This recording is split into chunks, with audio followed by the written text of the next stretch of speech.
Charlie goes for a swim, Jack heads for the hills, and things are about to explode. We'll have insight on last night's greatest hits and more in today's official Lost podcast hosted by ABC.com.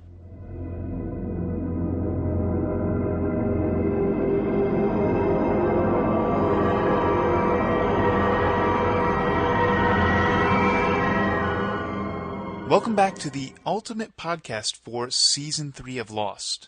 That's right, this is the last one of the season, and it's a good one. Executive producers Damon Lindelof and Carlton Cuse are here today to take your fan questions, and of course tease the season finale by asking what exactly lies through the looking glass. That 2-hour episode airs Wednesday, May 23rd from 9 to 11 p.m., only on ABC.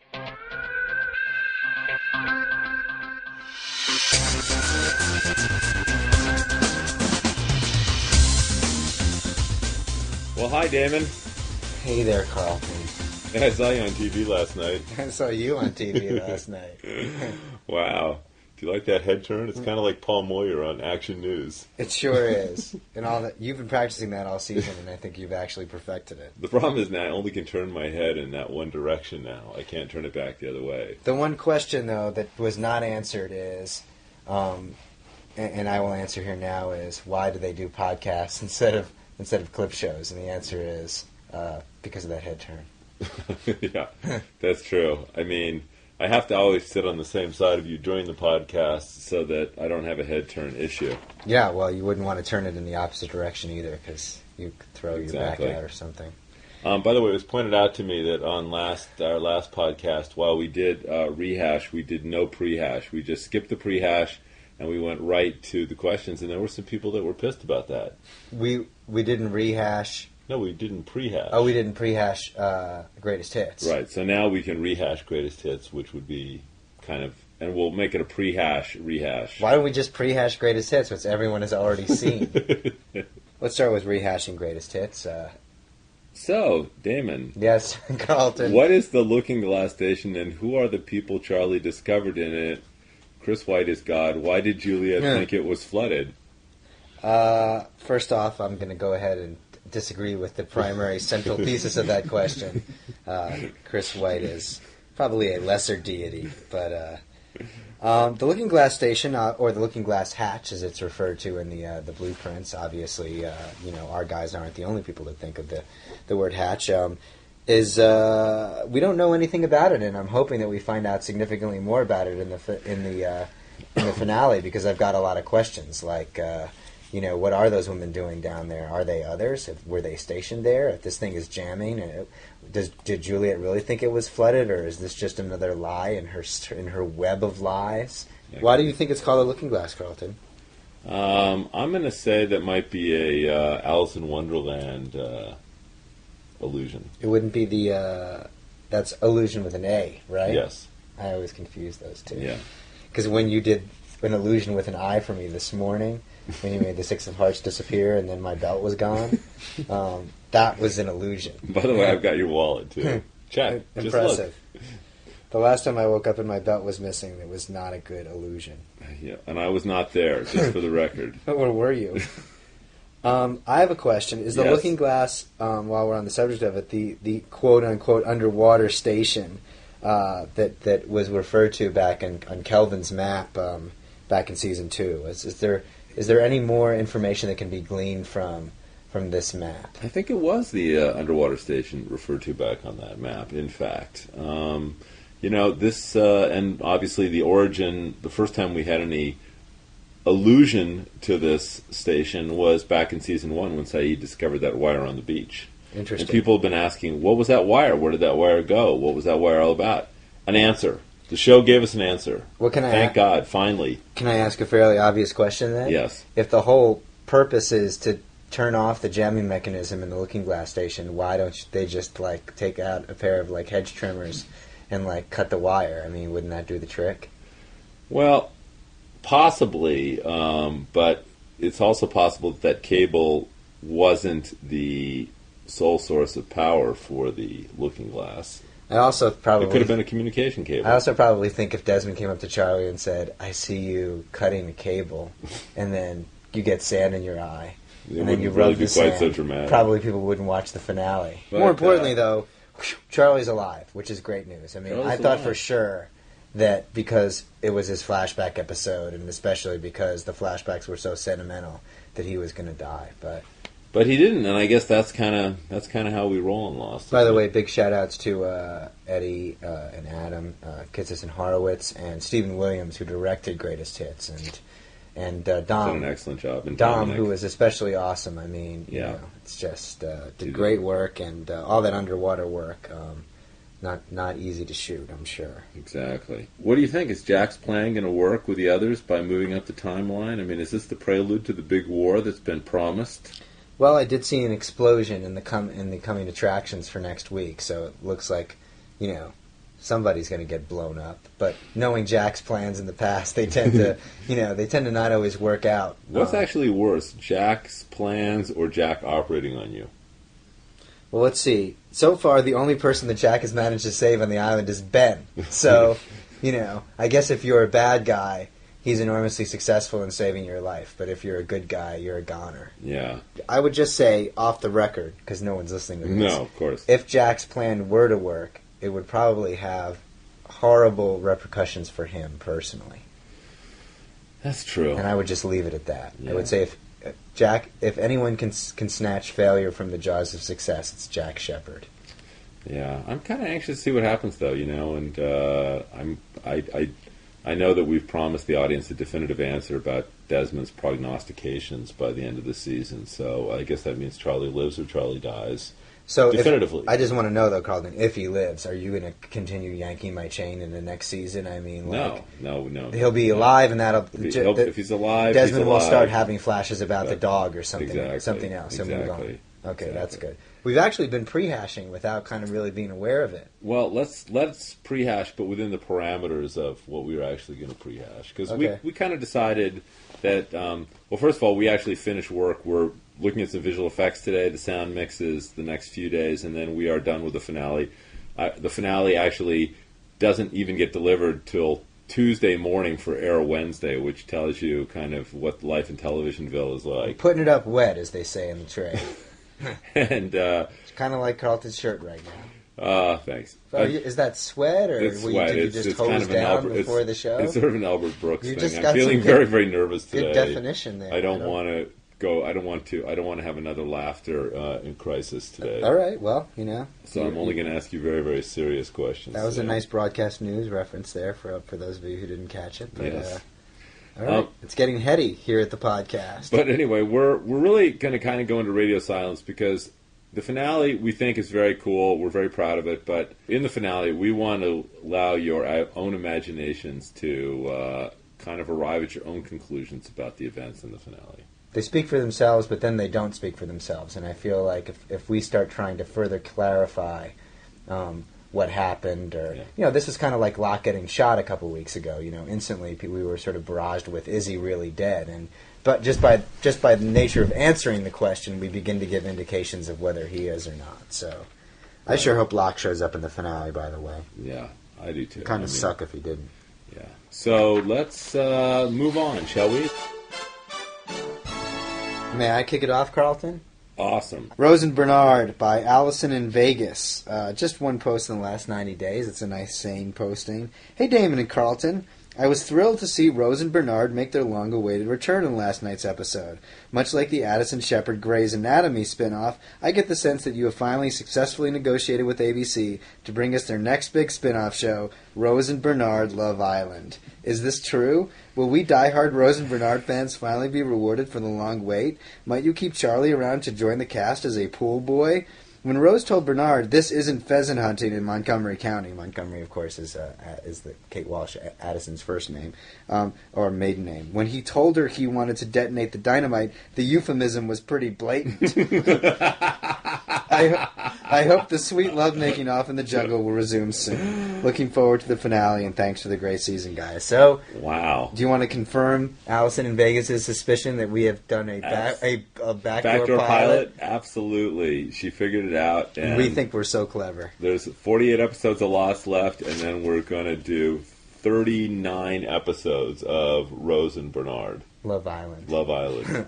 let me tell you about the post here from Zombie Season Revealed, which was posted by the number 13. Excellent. 17 posts in the last 90 days. Nice. We know anagrams of names are important on this show, but some have gone unnoticed until now. They reveal a lot about the zombie season. Ezra James Sharkington equals hint. Jake grazes on arms. Marvin Candles. Wait, who is Jake? Oh, I guess that's a short nickname for Jacob. Okay. That's right. Marvin Candles and Monton's missing arms. Jacob ate them. It's what invisible zombies do. What? Okay. Kate Austin equals Kate ate son. It's in the past tense, so clearly Kate will become a zombie, eat son, and then travel back in time to stop herself. Wow. Okay. I thought we were being very clever about that one. I mean, I can't believe they figured all this out. Cindy Chandler equals children candy. That is a good one. Those two kids Cindy is always with, she's going to eat them like candy because she's a zombie. Oh, yes, there's one more. Damon Lindelof, Carlton Cuse equals undead on film or cancel Lost. Apparently you guys give yourselves a bit of an ultimatum when you named yourselves. Wow. I didn't name myself, but just the fact that the word undead can be fashioned out of our combined names is very exciting. This is the most awesome question of all times. So my question to right you, up there. Damon and Carlton, is will you now rewrite your plans for the zombie season, or will you continue on even though I figured out all its secrets? Well, here's the thing. We are ending the show after the 6th season, so regrettably, none of your predictions will ever come to fruition. But maybe in comic book form or something like that. Those ideas are just too good to not do. Oh, my God. I think. They are unbelievable. Carlton, here's a question for you, which you may or may not know the answer to, and if you don't, I'd be happy to help you out, but I think we might have discussed it. Sure, this go ahead. is posted by Sawyer2112, one post in the last 90 days. Hey, Carlton and Damon, Lost is the best show on TV. It's my favorite, and I've listened to all your podcasts since the beginning. You guys are great. I'm just saying that. I'm just now I'll read his question. Now that I've gotten the formalities out of the way, I would like to know what's up with Charlie's drive shaft ring, the DS. In Greatest Hits, which was another awesome episode, it's explained that Charlie got the ring from his brother Liam. But back in Pilot Part 1, doesn't Charlie say that the ring is from one of his world tours to Kate and Jack? I could be wrong, but could you please clear this up for me? Thanks, guys. Well, yes, why don't you help me out, Damon? This was an excellent question, and one that we asked ourselves, which is that basically when we were shooting the pilot, Dominic Monaghan improv'd a line in the pilot where he basically is singing "You All Everybody," and Kate is acknowledging that, oh wait, you are in a rock band, and he taps the ring and he says second tour of Finland, and that's the line, and it goes on, but it was never in any script. So when we were working on this episode and came up with that history for the ring, right, and first revealed it, people started saying, I seem to remember Charlie saying something about the ring that might contradict that. So we went back. It wasn't in any script, and then we found it in the episode. But if you watch closely, they are, in fact, in Finland, yes, for this flashback. And it is their second tour of Finland. So that Charlie is just referring to, that's when he was given this ring, which we realized, in retrospect, they named the band Drive Shaft after this guy, Dexter Stratton, who is, in fact, a descendant in the Pace clan. And, boy, our show can be confusing sometimes, can it? Wow. That's pretty cool. All right. Sorry I asked you a question that I knew the answer to, right, but well, I just felt it was a good one. You know what? I'm going to ask you a question that I know the answer to. Excellent. How's that sound? Ask This is actually good. Cerberus is a New York City taxi cab by Arian Robin 29, 2 posts in the last 90 days. This is going to be a doozy. Yes, it is true. I was walking to lunch today, like any other day, when I freaked out right there on the sidewalk because I thought the lost monster had somehow found its way to Manhattan. I looked around wildly for the source of that clickety-clickety-clickety-clack, flash-a-flash-a-flash-a sound that always signals the arrival of Cerberus. When it hit me, that is the exact sound the receipt machines in a New York City yellow cab makes. There is no denying it. Just listen to one. Whether or not Cerberus is in fact a yellow cab that's taken on shaman island powers after being sucked to the South Pacific by magnetism or what, The SFX team on Lost is assuredly incorporating this receipt machinery. Don't try to deny it, Carl Mon. Wow. The I like that monster- better than Dalton. The monster is a taxi. Confess. Good day. Wow. I like the sign out there at the end. Well, in fact, you are correct. We will confess. That sound, we did borrow that, and it was really the genius of Brian Burke who oversees our sound mixing.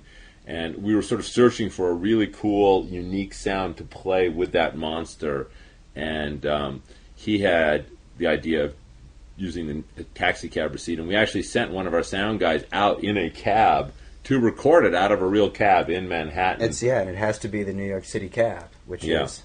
And it doesn't, the fact that it was recorded from New York City cab doesn't actually have anything to do with the mythology of Smokey himself. Oh, look, there goes Nick Cage's trailer. Bye-bye. Nick Cage has a very, very big trailer. Yes. And it's like takes like 5 minutes to drive past our window. They're moving it out. And his gym. It's And time his for gym. another installment of what we see outside the window while we're doing our podcast. Fitness. God, it would be cool to be Nick Cage. And you not only get a giant trailer, but then you have a second giant trailer, which is just your mobile gym that travels around with you. This is posted by Unknown VBS, one post in the last 90 days. When Charlie was swimming through the water last night, I had one thought. Where's Ezra James Sharkington? Is he going to come out and attack? I was sorely disappointed when he did not appear. So please, no dodge. Will Ezra James Sharkington be in the season finale where he comes out and eats all the people attacking Charlie? I imagine then that human and shark would become best friends and hang out for the rest of the series. Also, where can I buy my Ezra James Sharkington plush dolls? Thanks a lot. I love the show. I think we had better actually violate our principle about the finale and probably take him off the hook about next week and give him an answer about Ezra James Sharkington. No pun intended. I think we should. I think we need to say he's not going to show up in the finale. we could not close his deal. We were in labor negotiations for a long time, but Ezra had actually a better offer working on Shark. And also, that's good. Have you been working on that one all week? It just came to me, surprisingly. And also, one of our favorite movies ever is Deep Blue Sea, in which Samuel L. Jackson is giving the speech, and the shark comes jumping out of the water That's and the greatest thing ever. Bites him in half. And now that we've seen that there is, in fact, a moon pool where Charlie is surfaced, to have Ezra show up and perform any acts of heroism there. We're getting into dangerous territory, but on the subject of James Sharkington... Oh, I knew this was coming. Dear Damon and Carlton... This is posted by James Sharkington. 53 posts in the last 90 days. Yes. Dear Damon and Carlton, why didn't Charlie take off his jeans while swimming into the looking glass? I can tell you from experience that swimming with jeans is quite a challenge. I thought you were going to say, speaking from experience of swimming into underwater Dharma hatches. Okay. He could have just taken them off, then swam down there only to be found by some hot chicks without his pants on. Love the show, Sharkington. Wow.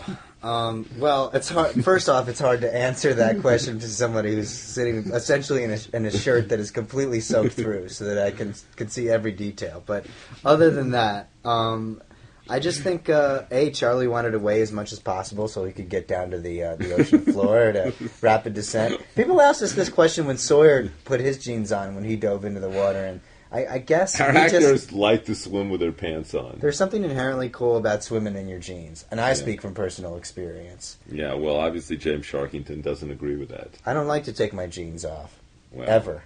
I got no questions left, man. That's it? That's it All for right. me. You have any more? I do indeed. First, we want to give a shout-out to Damon's rapper name, 5 posts in the last 90 days, for your very nice note. It was more of a note than a question, so I'm not going to ask it. But here's one. I remember that one of you stated in an interview that your plan for Lost was like a planned route for a road trip and that you knew which landmarks you'd be visiting along the way. So far, what story landmarks have we seen so far? Also, some of us on LostForum.com have been wondering about the possibility of a Lost ride in the vein of Disney's Star Tours. What do you think? I think the second part of the question is really what I would like to ask you. Well, I want to answer the first part first, which is you have, in fact, seen the world's largest ball of twine. Yes. And that would essentially, equate roughly to the monster, I think. and the roadmap of things. You don't know what it means. And the electromagnetic fence would be a lot like wall drug. Sure. Yeah. Nobody understands why there'd be a ball of twine that big, but there it is. Yeah. And the second part of the question is, we have long suggested that they turn Tom Sawyer Island in Disney Land out here in Los Angeles, in Anaheim actually, into Lost Island, where basically you would be catapulted over there in some sort of simulated plane crash. But suffice to say, maybe one day we will have some sort of Lost experience ride. No Rain by Yeah. Zombie Banjo, 9 posts in the last 90 days. Dear Banjo Man Carlton and Pantless Freak Damon. Wow. So I've been watching... Ironically, I wear no pants, and yet if you're going swimming, you better be wearing pants. It's one of the contradictions that makes me me. Here's the question. Yes. I've been rewatching season 1 on DVD, and the one thing that calls my attention, this is the one thing that calls his attention, Okay. is that it rains a lot in the first episodes. However, nowadays we hardly see any rain in the island at all. Why is it so? Is it related to the monsoon season, perhaps? Love the show, love the podcast just as much. Please, please don't give us only 35 more of these. We've actually thought about this, and the reason that it doesn't rain as much is because Dr. Arzt at the end of season 1 says there is a huge monsoon coming. And we always thought it'd be funny if in fact there was a massive drought coming. It actually rained at least once in season 3, twice that I'm aware of. The scene where Kate basically... When they're in the cage, is- when you say, is- damn it, Kate, Yeah, run. exactly. It's like it's raining there when Sawyer's about to get popped. And it's also raining in the episode where Charlie gets the arrow in the neck. Yeah. So we've had at least 2 significant downpours in season 3. But you're right, it hasn't been as rainy as it was. It should be rainy in season 4. Season 4 should rain all the And time. it should snow.